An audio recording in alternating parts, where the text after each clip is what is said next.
Okay, YouTube, welcome back to the channel. Thank you so much for clicking on this video. Today, guys, I'm going to be doing an interesting video. I'm going to be taking a look at my Galaxy S21 and going through every app I use and the main features I like about the device. Galaxy S21 just came out, so I thought I would do a video on this, and people are always curious about what sort of stuff is on other people's devices. So I may as well just walk you through this. I have changed up what's on my phone a lot since my Galaxy S9 that I had. I wanted to go for a more minimalist design, mainly only put a few apps on my home screen, and yeah, keep all the apps I don't really use in my app drawer because I don't want to be using them as much. Social media, for example, I'm trying to avoid that. So without further ado, let's hop into what's on my phone, Galaxy S21 edition in 2021. Let's hop right into it. Okay guys, so here is my device, Galaxy S21, and I can just walk you through what's on my device in 2021. First of all, I gotta say that the S21 has served me amazingly so far. This is one of my favorite phones I've ever had, probably the favorite phone I've ever actually owned. This thing is incredible, and let me just walk you through what's actually on my phone. I can just go app by app. And if you guys like what's on my phone, if you like the design, by all means, you can steal this from me. But starting off, we just have Anchor. Anchor is what I run my podcast on. Shout out at College Maisie Podcast. Go subscribe. Google Maps is just for navigating whenever I'm driving somewhere I'm not familiar with. Google Maps is honestly the best maps app. Don't at me. Calendar, that's just to keep track of future events, usually like yearly things that come around, like people's birthdays, so I actually know when they are, so I don't forget. Amazon, use it all the time just for buying tech and buying resources for the channel.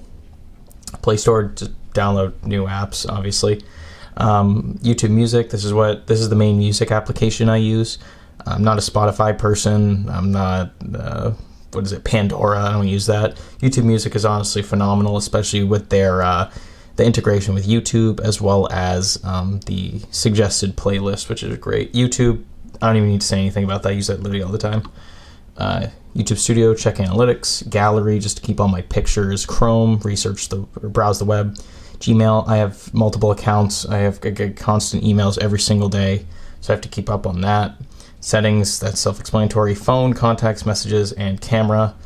I think you can understand the basics of that. Let's go into my app drawer. Actually, no, let's go to the second page. This is my favorite app, which I will be doing a video on in the future. This is Todoist. This is one of the greatest to-do apps, or just to keep track of your daily tasks apps I've ever seen. Today I have it just set. I have a widget that has it set to just today. This is what I have to do today. Return my S9, that's overdue. I have to send that back to Samsung because I got a good trade-in value.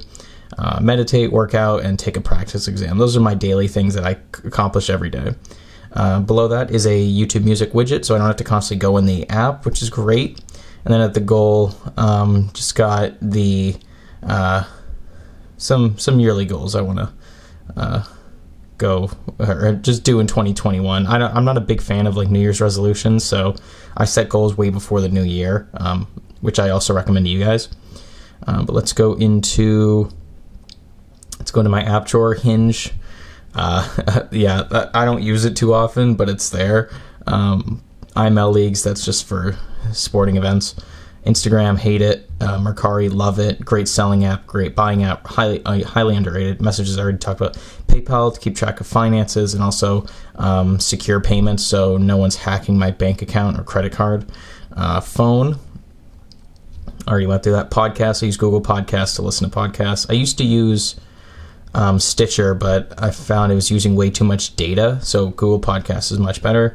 Poker Bros for practicing playing poker with friends online, especially during quarantine. That's very nice. Reminders, that's self-explanatory. I have a few reminders in there. Samsung Free, I don't use that. Samsung Pass, I use that all the time. I don't actually go into the app, but Samsung Password is great for remembering all my passwords. Samsung Pay, I used it a couple times, not too often, but it's there. I have it linked to my debit and credit card. If I ever want to do payments, like with my phone, I can do that. So I guess it's somewhat useful. Settings, or you want that. Shazam, just for finding music that I find interesting. Smart Switch, that's what I use for transferring data to a new phone, like I did from my S9 to my S21.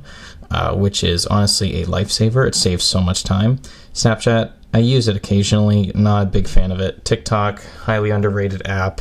Go follow me at Easy Reviews. I should probably put a link in the description of this channel, but I also do like little tech reviews over there, like under 60-second videos. Tips, don't use it. Todoist, already talked about that. Uber, so Uber I'll use when I'm in my car somewhere and I need to get around. Usually it's to go somewhere locally. I would never take an Uber like more than like 10 miles just because like it's so expensive. Venmo, I use that for transactions with friends because people don't usually carry cash all the time, and transactions can get a little complicated, especially if you're splitting bills and stuff like that. Like no one usually has the cash on them. Voicemail, check voicemails. I'd never use that, to be honest. WSOP, World Series of Poker app, use it to practice poker. I don't know if you could tell, but I'm a huge poker fan. YouTube Music, already talked about that. YouTube Studio, or I think I missed a whole page. Yeah, I missed a whole page. Let me go back here. Actually, no, I'll start here. YouTube Music, already talked about that. YouTube Studio, already talked about that. Zoom, just Zoom on the go if I want to join a meeting with friends or class, since I am in Zoom University. Google, I have all these Google apps. Yeah, Google's great. That's what I'll say. Samsung apps, Samsung's great. I will say this though, Samsung Notes, underrated app. More Samsung apps, I don't use these. Amazon Alexa, I'll use that every 2 months to adjust my Echo Dot. Amazon, already talked about that. Bumble, horrible app. I don't recommend it. Calculator, use that for doing tiny calculations. I don't consistently use that, and honestly I can do most math in my head. Calendar, great app. Camera, Campus Clear, pointless. Canvas Student, use that for school. Chipotle, amazing app. Use this to order Chipotle in advance. Chrome, good for web browsing, as I said. Clock, yeah, use it to set alarms. Contacts, useful, I guess. Also, Samsung, I don't know if this is new, but Samsung's now showing you who has an Android in your contacts list by putting a blue dot next to their name. So that's pretty cool. Also, like this texting on this device is so much better than my S9, I have to say. Discover, manage my credit card bills. Duo, use that for, that's the FaceTime of Android, and I wish more iPhone users would actually download it, because I'm not buying an iPhone just to FaceTime you. I may or may not have actually done that. I don't know. Leave it in the comment section down below if you think that's actually true or not, or if I'm just lying. It might be true. I don't know. eBay, use it to shop for cheap stuff when I don't want to spend the money on Amazon. Email, Samsung email, don't use it. Fight Electric, the smart light bulbs to control. Fidelity, manage my investments. Galaxy Store, don't use it. It's a Play Store, but for Samsung. And Gallery, just to look at pictures. But yeah, that's it for my phone, guys. As I usually have a weather widget here, but I took it down.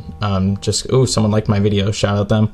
But yeah, that's basically it for my phone. I like to keep it very simple, just so I can stay focused, organized, and be more productive. And I would recommend this to you guys if you want to be more productive and not use social media as much. Definitely hide away those apps that you have a tendency to use constantly. TikTok is one of the most addicting apps, but I use TikTok more for creation purposes and for marketing and stuff like that. But yeah, if you guys enjoyed this video, smash the like button, subscribe to the channel. Currently at 21 subs, trying to shoot for 1,000 subs within 6 months. So if you guys want to help me do that, please hit that like button. It promotes my videos a ton, and also hit the subscribe button and help support the channel. I appreciate all you guys coming out to watch my tech reviews and tech related videos. Love doing this stuff, and honestly would love to keep this channel growing, and want to be a competitive tech YouTuber with all the other ones, because I think I can be better than all the other ones, in my opinion. I don't waste my time on reviews just listing specs. I want to give you guys my honest feedback about tech, because I feel like that's what consumers deserve these days, not just people listing off specs, because that's not practical and that's not useful for the consumer. They want to hear what people actually have to think about a product. So yeah, I'll see you guys in the next video. Peace out.